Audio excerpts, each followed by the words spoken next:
most exclusive.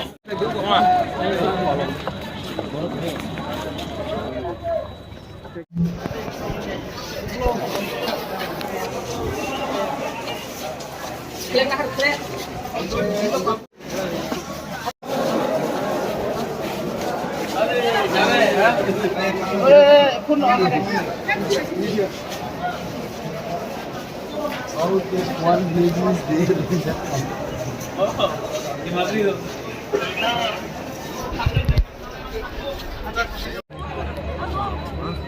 Hãy cho một bua cái nào.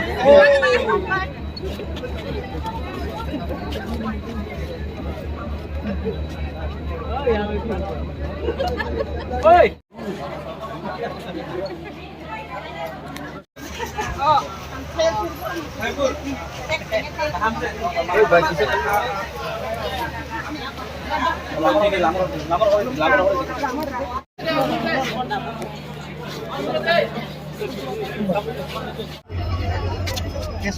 नहीं ऐसा नहीं, अपने हमारे जो वॉरियर्स जा रहे हैं, YTF हो, टिपरामौथा हो, सब लोग जा रहे हैं आज दिल्ली। तो मुझे लगा कि मैं खुद आके पर्सनली इनसे मिलके अच्छे तरीके से इनको रवाना करूं। और 2 दिन के बाद मैं खुद दिल्ली जा रहा हूं और इनको हम सब लोग दिल्ली में जंतर मंतर में बैठकर अपना डिमांड जो कॉन्स्टिट्यूशनल राइट्स है हमारा ग्रेटर प्लान का, उसको रखेंगे।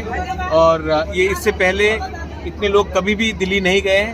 हमने कहा था दिल्ली चलो, अब हम लोग बोलेंगे दिल्ली चलो और दिल्ली में बुकुंगबारा को भरो भी और दिल्ली को भी दिखाए कि एक स्मॉल छोटा स्टेट त्रिपुरा अपना अधिकार रख रहा है, उसको आपको सीरियसली लेना पड़ेगा।